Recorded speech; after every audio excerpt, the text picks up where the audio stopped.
Olá pessoal, estamos aqui novamente para dar continuidade à análise aí dos direitos fundamentais. Só relembrando, nós estamos analisando os direitos individuais, que é uma das categorias dos direitos fundamentais, e mais especificamente, direito à segurança. Vamos trabalhar mais algumas regras agora sobre o direito à segurança, que também podem cair na sua prova. Beleza? Então vamos começar aqui com uma primeira regra de suma importância: sigilo das comunicações. Eu convido você para que a gente possa dar uma lida na sua Constituição Federal, no inciso 12 do artigo 5º, onde nós temos a regra constitucional para o sigilo das comunicações, que diz assim: é inviolável o sigilo da correspondência, das comunicações telegráficas, de dados e das comunicações telefônicas, salvo no último caso, por ordem judicial, nas hipóteses e na forma que a lei estabelecer para fins de investigação criminal ou instrução processual penal. Então nós temos aqui uma regra constitucional falando da inviolabilidade de comunicações. Se você perceber, existem 4 comunicações que são faladas aqui neste inciso. Nós temos as comunicações por meio de correspondência, comunicação telegráfica, comunicação de dados e comunicação telefônica. Segundo o texto constitucional, dessas 4, apenas uma pode ter o seu sigilo violado. Você percebeu esse detalhe? Quando ele fala aqui assim no finalzinho, salvo no último caso, ele está se referindo às comunicações telefônicas, que está na última hipótese das comunicações. Então, muito cuidado com esse tema aqui em prova. Essa questãozinha é uma questão que já caiu várias vezes em prova, onde basta o examinador trocar a comunicação telefônica de lugar, colocar a comunicação telefônica no primeiro e depois no último item colocar outro tipo de comunicação, e isso pode derrubar você na prova, com a palavra referencial, salvo no último caso. Então peço que você guarde muita atenção esse detalhe. Outro detalhe é que, pelo texto constitucional, apenas a comunicação telefônica pode ter seu sigilo violado. E não é qualquer pessoa que pode decretar o sigilo a quebra do sigilo das comunicações telefônicas, apenas o juiz. Então isso aqui, nós temos um ato que se reserva à jurisdição. Muito cuidado com isso em prova, porque já caiu várias vezes em prova, como se quem pudesse quebrar o sigilo das comunicações telefônicas pudesse ser o juiz ou, por exemplo, o Ministério Público, ou juiz ou uma determinação de caráter administrativo. Cuidado com isso. Só ordem judicial pode decretar a quebra do sigilo das comunicações telefônicas. Com um detalhe: essa quebra de sigilo ela tem que ocorrer em razão de uma investigação criminal ou para instruir processo penal. É uma questão em prova em que trabalhava assim: é possível que o juiz decrete a quebra do sigilo das comunicações telefônicas para instruir um processo administrativo. Olha o detalhezinho que pode derrubar você em prova. Não pode. Só para instruir ou investigação criminal ou instrução processual penal. Tranquilo? Essa é uma primeira visão panorâmica do texto constitucional. Se você analisar o texto, ele não deixa margem para que você pense numa possível quebra do sigilo das outras espécies de comunicação que estão aí previstas. Pelo texto constitucional, só o sigilo das comunicações telefônicas que pode ter seu sigilo quebrado. Entretanto, já foi pacificado na jurisprudência a quebra dos outros demais sigilos. Então, nós já temos julgados no Supremo que decretam a quebra do sigilo das comunicações de correspondência.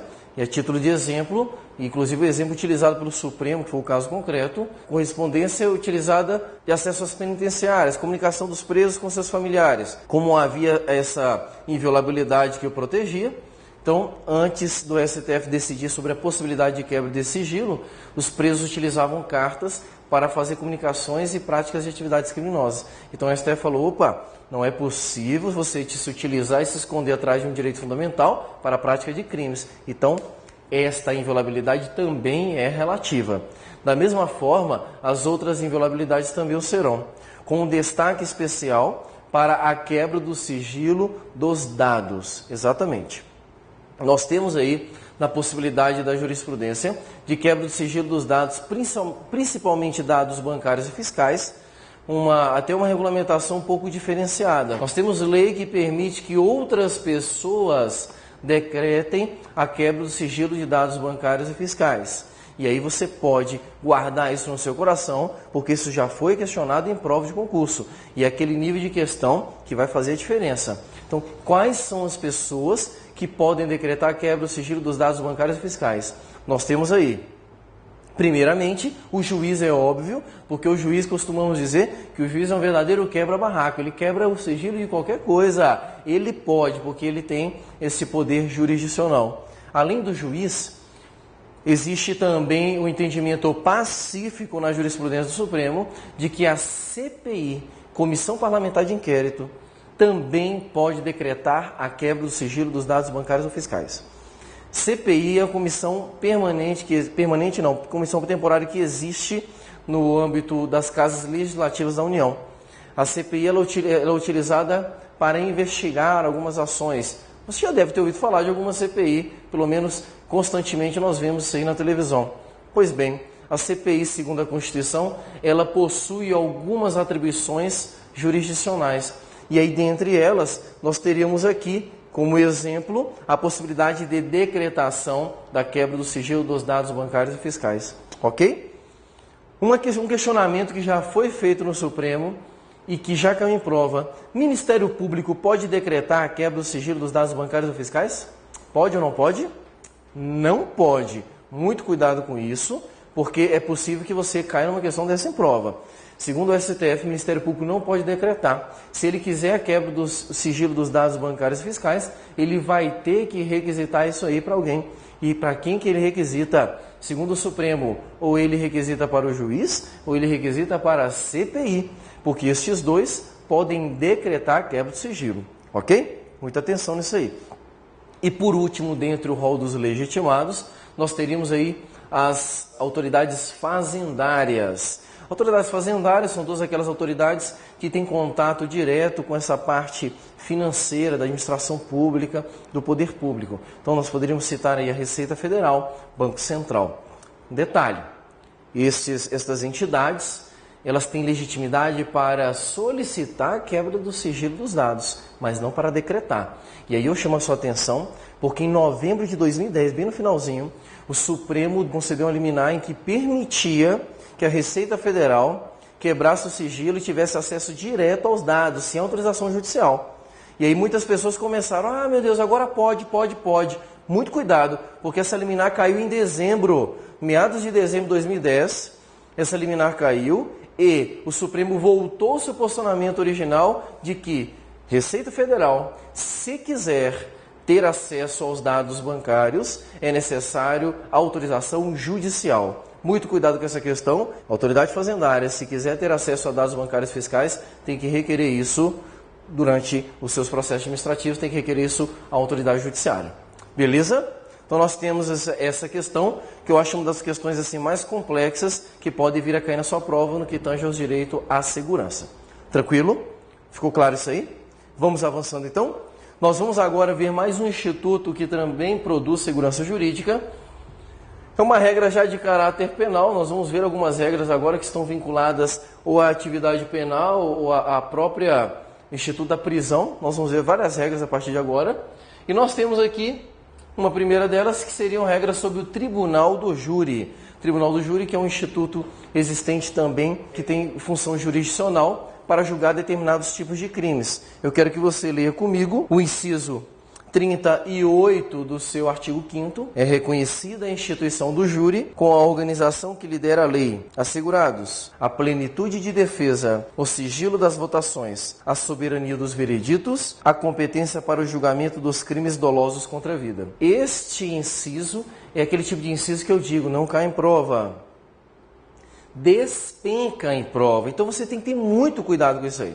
Pessoal, o Tribunal do Júri faz parte do Poder Judiciário e ele tem atribuições específicas. Segundo o texto constitucional, o Tribunal do Júri ele é apto para julgar crimes dolosos contra a vida.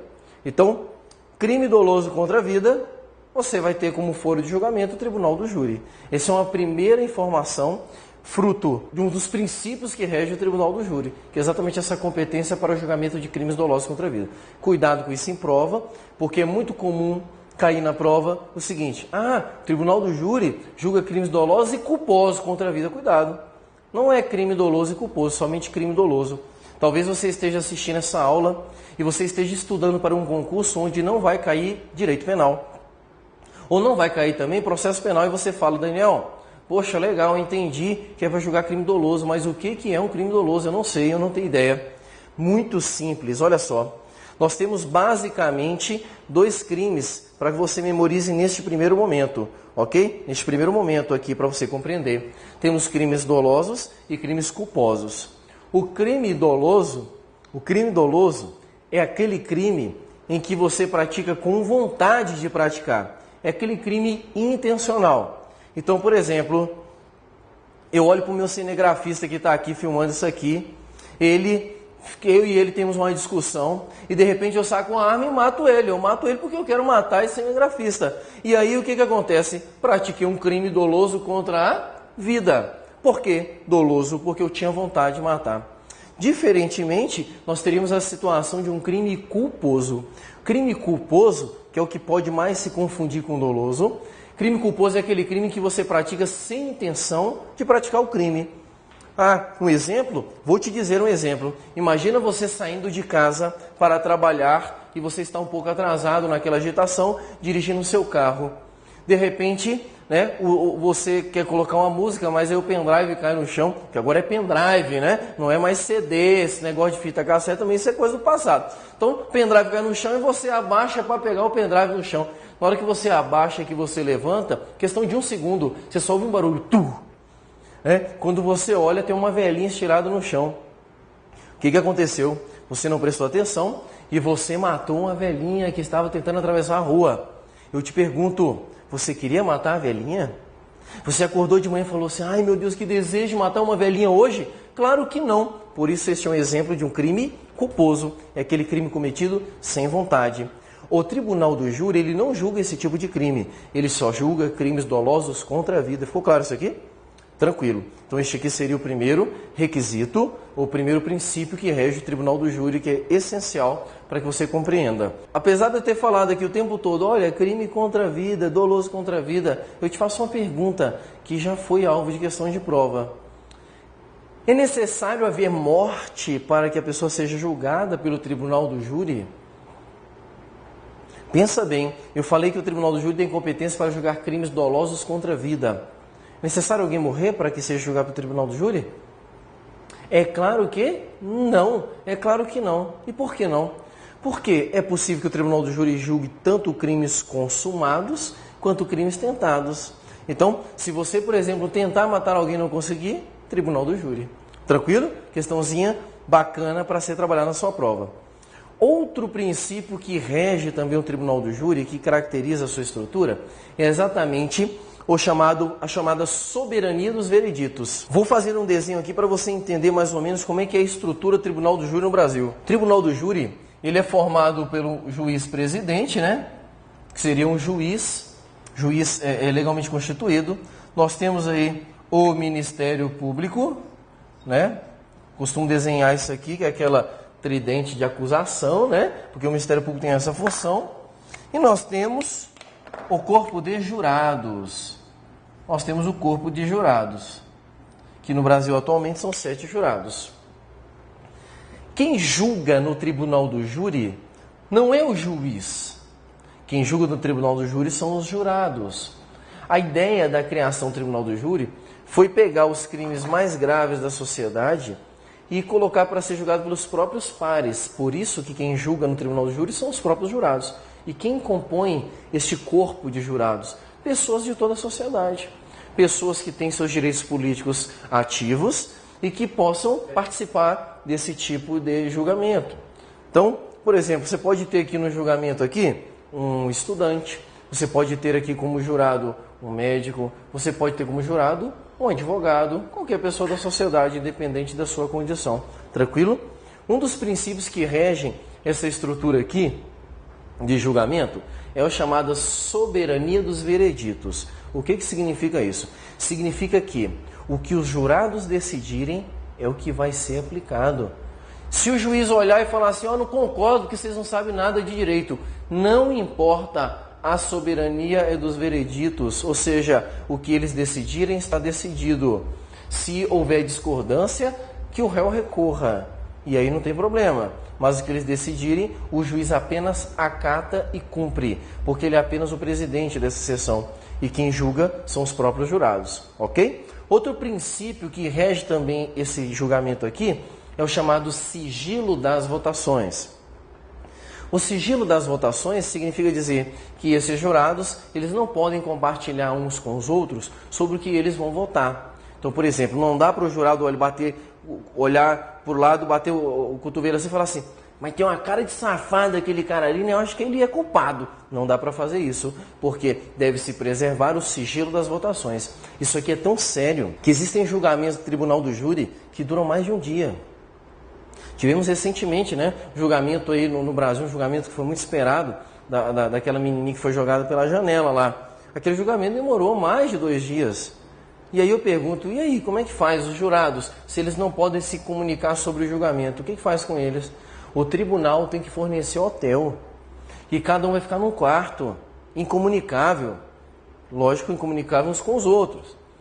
Na hora que vão lanchar, comer, que eles estão comendo, vai ter sempre um fiscal olhando para ver se eles não vão conversar sobre o crime. Então, existe toda uma proteção para que eles não compartilhem uns com os outros sobre o seu próprio convencimento. Aqui o convencimento tem que ser pessoal. E, como último princípio que rege também essa estrutura de julgamento, nós temos aí a chamada plenitude de defesa. Olha só, falei para vocês que quem compõe o corpo de jurados são pessoas da sociedade normais. Pode ser uma dona de casa, pode ser um estudante, pode ser uma pessoa que não tem ideia do que seja direito. E aí, como é que se faz para convencer essas pessoas de que o réu é inocente ou é culpado? Não seria viável que se utilizasse, por exemplo, apenas uma linguagem jurídica, como é o próprio ou como é comum nos tribunais. Imaginemos onde você tivesse um corpo de jurados que ninguém não tinha ideia de direito e o promotor de justiça que está acusando chegasse e falasse: esta conduta é adequada tipicamente ao tipo penal previsto, tendo em vista que a tipicidade conglobante... Olha só, como é que este jurado vai entender o que está sendo discutido e não ter ideia?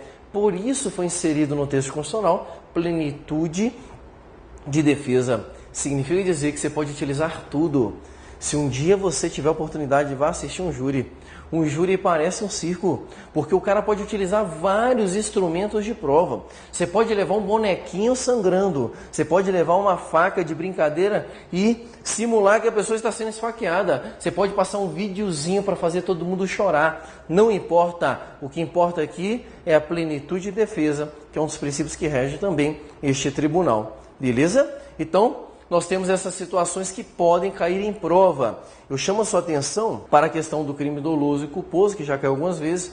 Já caiu também, ao invés de sigilo das votações, já caiu em prova publicidade das votações. Então esses detalhezinhos você tem que ter cuidado na hora de fazer uma questão sobre o tribunal do júri. Tranquilo? Vamos prosseguir então para mais um inciso aqui. Nós vamos dar uma olhada agora num princípio que tem uma influência muito grande na estrutura do direito penal brasileiro, que é o chamado princípio da anterioridade. O princípio da anterioridade também conhecido como princípio da legalidade. E eu convido você para que a gente leia o inciso 39. Não há crime sem lei anterior que o defina, nem pena sem prévia cominação legal. Tanto para punir uma pessoa por um crime, quanto para aplicar uma pena, se faz necessário que antes do fato cometido exista uma lei dizendo que aquela conduta é crime. Por isso, anterioridade. A lei precisa vir antes da conduta, para que aquela conduta seja tipificada como crime. Ficou claro isso aqui? É bem tranquilo, não tem muita dificuldade de se compreender. Eu só chamo a sua atenção para os detalhes do inciso, né, onde ele tem um jogo de palavras que podem ser mexidas em sua prova. Então, muita atenção com este inciso aí. Ok? Outro princípio que também fundamenta o direito penal, princípio da irretroatividade. E aí, cuidado para você não confundir os dois, que são palavras que não fazem parte do nosso vocabulário do dia a dia. Não são palavras comuns.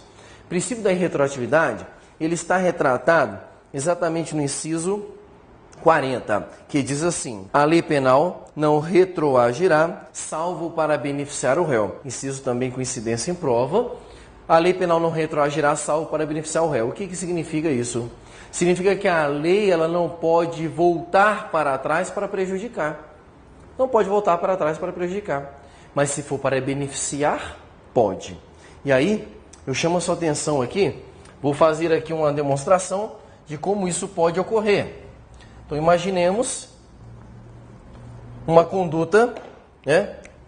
Uma determinada pessoa pratica uma conduta que hoje é tida como crime. Imaginemos que o adultério fosse crime, né?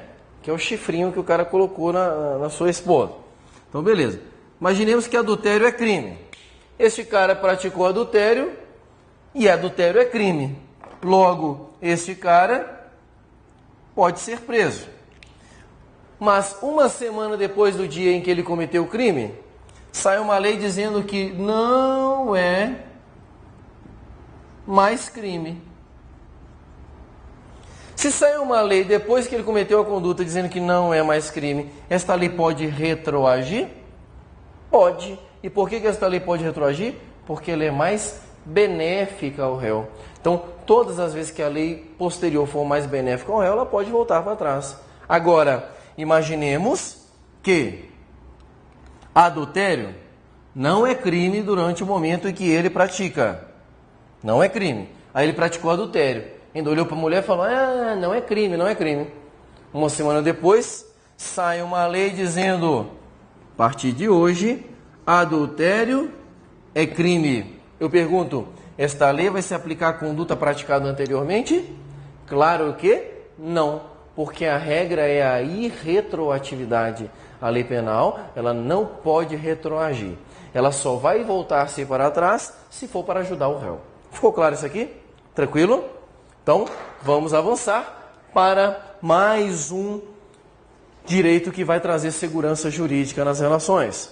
Nós temos aí, gente, 3 incisos fantásticos. É aquele inciso que você vai colocar uma estrelinha, um coraçãozinho no seu material para você lembrar de decorar isso aqui. Porque isso aqui é aquilo que eu digo, não cai em prova. Despenca em prova de concurso. Então, cuidado com eles. Nós vamos ler os 3 incisos e vamos fazer um esqueminha aqui no quadro. Prestem atenção. Inciso 42. A prática de racismo constitui crime inafiançável e imprescritível sujeito à pena de reclusão nos termos da lei. Inciso 43. A lei considerará crimes inafiançáveis e insuscetíveis de graça ou anistia a prática de tortura ou tráfico ilícito de entorpecentes e drogas afins, ou terrorismo, e os definidos como crimes hediondos, por eles respondendo os mandantes, os executores e os que, podendo evitá-los, se omitirem. Inciso 44. Constitui crime inafiançável e imprescritível a ação de grupos armados, civis e militares contra a ordem constitucional e o Estado democrático. Pois bem, por que eu li os 3 incisos de uma vez? Porque se você perceber, estes 3 incisos, eles vão apresentar alguns institutos jurídicos e que num aparece, no outro não aparece, e depois aparece de novo. Isso geralmente é questionado em prova. Quais institutos jurídicos que aparecem aqui? Nós temos nestes 3 incisos alguns crimes que são classificados ou como imprescritíveis, ou como inafiançáveis, ou como insuscetíveis de graça ou anistia. Tranquilo? Perfeito. O que é um crime imprescritível? Ora, imprescritível é aquele crime que não prescreve. Aí você fala, Daniel, tudo bem, mas o que é prescrever um crime? Todo crime, pelo menos em regra, o Estado tem um tempo para punir você. Se o Estado não te punir naquele determinado período, ele perde o direito de te punir. Então nós dizemos, então, quando se ocorre essa perda do direito pelo decurso de tempo, que houve a prescrição do crime. Em regra, todo crime prescreve, com exceção de 2 crimes que estão previstos nesses 3 incisos. E quais são os 2 crimes? E aí eu chamo você para fazer um quadrinho deste aqui no seu material e preenchê-lo. Crimes imprescritíveis são apenas 2 crimes. Nós temos aí o racismo e ação de grupos armados.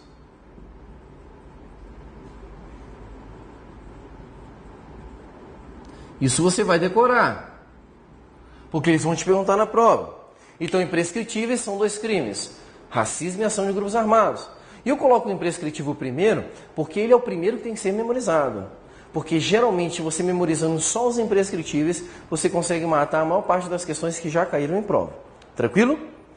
Mas além dos imprescritíveis, estes 3 incisos apontaram também um outro chamado de inafiançável. O que é um crime inafiançável? Crime inafiançável é aquele crime que você não pode se livrar, você não pode ficar solto respondendo um processo mediante o pagamento de fiança. O STF tem até uma interpretação um pouco mais ampla, dizendo que seria aquele crime suscetível de liberdade provisória. Mas, enfim, para a tua prova de constitucional, basta você lembrar quais são os crimes inafiançáveis. Quais são os crimes inafiançáveis? Os crimes inafiançáveis são todos os que estão listados nestes 3 incisos.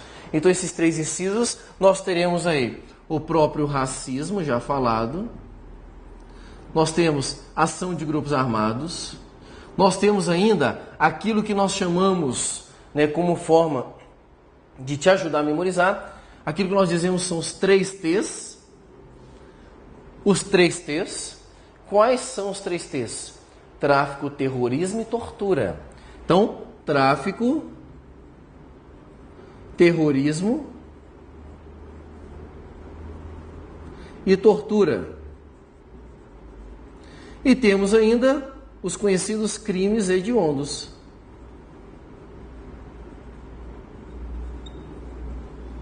Aqui eu tenho os crimes que são considerados pelo texto constitucional como inafiançáveis. Beleza? Eu tenho que decorar então quais são os imprescritíveis e tenho que decorar quais são os inafiançáveis. Tranquilo? E por último, nós temos a lista aqui dos chamados insuscetíveis de graça e anistia. O que é um crime insuscetível de graça ou anistia? Primeiro, preciso explicar o que seria graça e anistia. Graça e anistia são espécies que no direito penal nós chamamos de excludentes de punibilidade. Significa dizer que quando uma pessoa é beneficiada com uma graça e anistia, ela não pode mais ser punida pelo Estado. Então a pessoa, ela praticou um crime, está presa ou ainda não está presa, e ela pode ser beneficiada com graça e anistia. E são verdadeiros perdões concedidos pelo Estado. O Estado perdoa você por aquilo que você cometeu como crime. Tranquilo? Graça e anistia, insuscetíveis de graça e anistia, nós temos aí alguns crimes estabelecidos por esses 3 incisos. E quais são os crimes estabelecidos por estes incisos? Novamente eu digo os 3 T's e crimes hediondos. Bem tranquilo isso aqui. 3 T's, só relembrando: tráfico, terrorismo e tortura. Tranquilo? Então nós temos aqui um quadrinho que eu sugiro que você memorize este quadrinho, porque é muito comum cair em prova, tipo assim: o racismo é inafiançável, é imprescritível, certo ou errado? Se você for tentar lembrar do que está no texto constitucional, você pode ficar naquela dúvida. Mas se você lembrar do quadrinho, você nunca vai errar essa questão. Por quê? Você vai lembrar racismo. Está no imprescritível? Tá, então é imprescritível. Está no inafiançável? Tá, então é inafiançável. Agora pode cair na tua prova assim: a tortura é imprescritível e inafiançável. Aí você vai para o seu quadrinho. Quais são os imprescritíveis? Imprescritível só tem 2. Racismo e ação de grupos armados. Opa, tortura não é imprescritível, questão errada. Entendemos como é que você vai fazer? Então minha sugestão é que você memorize este quadro ao invés de memorizar o texto que está estabelecido nos 3 incisos. E para te ajudar, eu te dou mais uma dicasinha muito interessante. Uma dica que é o seguinte: se você observar aqui, os crimes que são insuscetíveis de graça e anistia não são imprescritíveis. E os crimes que são imprescritíveis não são insuscetíveis de graça ou anistia. De forma que jamais poderá haver uma questão correta na sua prova em que diga que um crime é ao mesmo tempo imprescritível e insuscetível de graça ou anistia. Olha como é que fica fácil. Se você lembrar disso na hora, é possível que você consiga ter sucesso em algumas questões. E mais uma informação: se você olhar para a lista de inafiançáveis, ela comporta todos os crimes que estão estabelecidos nesses 3 incisos. Então, se você pegar a lista dos imprescritíveis e insuscetíveis de graça e anistia, todos eles são inafiançáveis. Perfeito? Tranquilo? É possível que alguns de vocês estejam com o estudo um pouco mais aprofundado, e aí vai aqui uma informação que pode vir a cair em prova também, né, em relação aqui ao fato de serem suscetíveis de graça ou anistia. Alguns de vocês já devem ter estudado direito penal e percebido que, junto com a graça e a anistia, que são excludentes de punibilidade, existe outro instituto que tem a mesma natureza, que é o indulto. E que a Constituição Federal não trouxe aqui. Entretanto, existe uma lei, que é a Lei 8.072, que é a lei que regula os crimes equiparados a hediondos e os crimes hediondos. E esta lei vem dizendo o seguinte, falou, olha, os crimes equiparados a hediondos, que é o tráfico, terrorismo e tortura, e os crimes hediondos, eles são insuscetíveis de graça, anistia e indulto. Olha o que nós temos. Nós temos uma Constituição de 88 que diz que esses crimes são insuscetíveis de graça e anistia apenas. E nós temos uma lei depois da Constituição que diz que eles são insuscetíveis de graça, anistia e indulto. Não tenho dúvida, né, que esta questão foi parar no Supremo Tribunal Federal. E aí, o que o Supremo decidiu? Aplica-se a Constituição ou aplica-se a lei posterior à Constituição? Se você acha que deve aplicar a lei porque a lei vem depois da Constituição, você está completamente enganado, porque jamais uma lei, ainda que posterior à Constituição, poderá modificar o texto constitucional, porque ela não tem o mesmo status hierárquico. Logo, esta não é a melhor saída. Entretanto, o STF chegou na seguinte conclusão. Falou, eu não sei o que vocês estão discutindo. Não existe dúvida, nem problema nenhum. Não tem que se discutir se vai aplicar a Constituição ou a lei de crimes hediondos. O que ocorre é o seguinte, apesar da Constituição não trazer o indulto expressamente previsto, ele é considerado como uma espécie de graça, de forma que o indulto já estava vedado implicitamente no texto constitucional. Olha a interpretação que o Supremo deu e que pode vir a cair na tua prova, numa questãozinha que pudesse trazer assim, por exemplo, o indulto também está vedado? Sim, segundo a jurisprudência, o indulto também é vedado para estes crimes aqui. Tranquilo? Ficou claro esse quadrinho? Então, lembro mais uma vez, memorize esse quadrinho, que se cair em prova como costuma cair, você não vai passar apertado. Beleza?